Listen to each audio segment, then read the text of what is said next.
అందరికీ నమస్కారం. Welcome to చిన్నారి వంటిల్లు. ఈరోజు మేము పెసరపప్పుతో కట్టు చారు ప్రిపేర్ చేస్తున్నాము.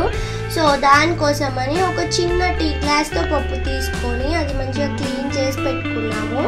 అలాగే దానికి కావాల్సిన ఇంగ్రీడియంట్స్ ఏంటంటే కొన్ని మిరపకాయలు ఇలా కట్ చేసి పెట్టుకోవాలి, కొంచెం అల్లం వెల్లుల్లి పేస్ట్, కొంచెం ఆవాలు, చిటికెడు పసుపు, జీలకర్ర, ఇంకా టేస్ట్కి సరిపడే సాల్ట్, ఇంకా కొంచెం కరివేపాకు కట్ చేసి పెట్టుకోవాలి. ఇప్పుడు ఏంటంటే ఈ పప్పులో వాటర్ పోసేసుకొని ఇది మంచిగా మెత్తగా ఉడికించుకోవాలన్నమాట. స్టవ్ ఆన్ చేసుకొని చూపిస్తాము.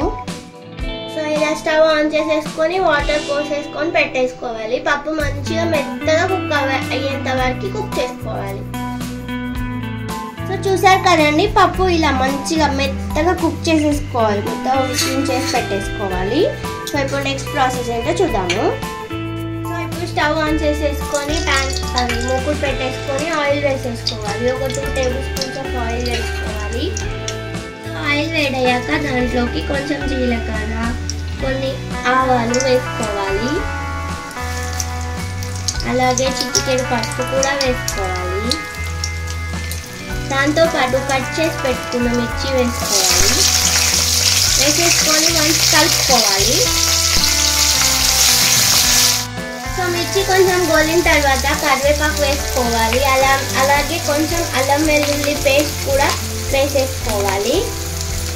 వేసేసుకొని కలుపుకోవాలి.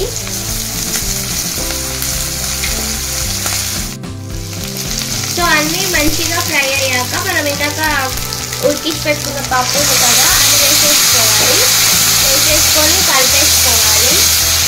దాంట్లోకి కొన్ని వాటర్ వేసుకోవాలి. వాటర్ వేసేసుకున్నాక కలిపేసుకోవాలి. కలిపేసుకొని టేస్ట్కి సరిపడా సాల్ట్ వేసేసుకోవాలి. సాల్ట్ వేసేసుకున్నాక ఒక 1 మినిట్ అంటే ఒక పొంగు వచ్చేంత వరకు ఉంచేసుకోవాలి, అంతే.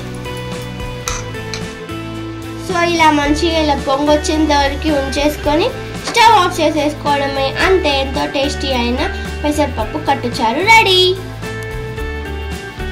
సో ఇది ఎండాకాలం చాలా చల్లదనం అన్నమాట. అలాగే టేస్ట్ కూడా చాలా బాగుంటుంది. వేడి అన్నంలో ఇలా కట్టుచారు వేసుకొని తింటే సూపర్గా ఉంటుంది. మీరు కూడా ట్రై చేయండి, తప్పకుండా మీకు నచ్చుతుంది. మేము టేస్ట్ చేసి చెప్తున్నాము. మా ఇంట్లో రెగ్యులర్గా చేసుకుంటాం అన్నమాట. సో మీకు కనుక ఈ వీడియో నచ్చితే లైక్ చేయండి, షేర్ చేయండి, కామెంట్ చేయండి. అలాగే మా ఛానల్ని సబ్స్క్రైబ్ కూడా చేసుకోండి. థ్యాంక్ యూ అండి. థ్యాంక్ యూ ఫర్ వాచింగ్ చిన్నారి వంటిల్లు. బాయ్.